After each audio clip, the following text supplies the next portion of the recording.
ಶ್ರೀ ಪರಂಜ್ಯೋತಿ ಭಗವತಿ ಭಗವಾನರ ಪವಾಡ. ಇದು ತಮಿಳುನಾಡಿನ ತಿರುಚಿರಾಪಳ್ಳಿ ಜಿಲ್ಲೆಯ ರಾಮ ತಿಲಗಂರವರಿಗಾದ ಅನುಭವ. ಅವರು ಹೀಗೆ ಹೇಳುತ್ತಾರೆ: ನಾನು ಪ್ರತಿದಿನ ಬೆಳಗ್ಗೆ ನಡೆಯುವ ಕಾನ್ಫರೆನ್ಸ್ ಮತ್ತು ದಾಸಾಜಿಯವರು ನಡೆಸುವ ಪ್ರಕ್ರಿಯೆ ತರಗತಿಗಳಿಗೆ ತಪ್ಪದೇ ಹಾಜರಾಗುತ್ತೇನೆ.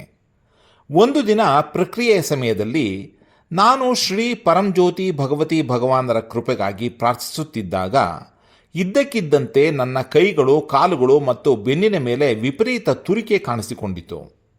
ಅದು ತುಂಬ ಅಸಹನೀಯವಾಗಿತ್ತು. ನಾನು ತೆಂಗಿನ ಎಣ್ಣೆಯನ್ನು ಹಚ್ಚುವಂತಹ ಹಲವಾರು ಉಪಾಯಗಳನ್ನು ಮಾಡಿದರೂ ಯಾವುದೂ ನನಗೆ ಸಮಾಧಾನ ನೀಡಲಿಲ್ಲ. ತುರಿಕೆಯು ತಡೆಯಲಾರದಷ್ಟು ಹೆಚ್ಚಾದಾಗ ನಾನು ಅಸಹಾಯಕ ಸ್ಥಿತಿಯಲ್ಲಿ ಶ್ರೀ ಪರಂಜ್ಯೋತಿ ಭಗವತಿ ಭಗವಾನರಿಗೆ ಸಂಪೂರ್ಣವಾಗಿ ಶರಣಾಗಿ ಪ್ರಾರ್ಥಿಸಿದೆ. ನಂತರ ನಾನು ಸೋಮವನ್ನು ಕುಡಿದು ನನ್ನ ಪ್ರಾರ್ಥನೆಯನ್ನು ಮುಂದುವರಿಸಿದೆ. ಕ್ರಮೇಣ ತುರಿಕೆಯು ಅರ್ಧದಷ್ಟು ಕಡಿಮೆಯಾಯಿತು.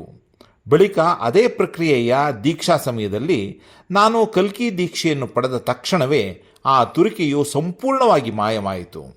ಇದು ನನಗೆ ನಿಜಕ್ಕೂ ಆಶ್ಚರ್ಯ ತಂದಿತು.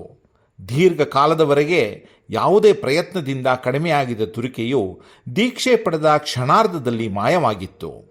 ನನ್ನ ಪ್ರಾರ್ಥನೆಗೆ ಶ್ರೀ ಪರಂಜ್ಯೋತಿ ಭಗವತಿ ಭಗವಾನರು ಎಷ್ಟು ಬೇಗನೆ ಸ್ಪಂದಿಸಿದರು ಎಂದು ಈಗ ನೆನೆಸಿಕೊಂಡರೂ ಸಹ ನನ್ನ ಹೃದಯವು ಕೃತಜ್ಞತೆಯಿಂದ ತುಂಬಿ ಬರುತ್ತದೆ.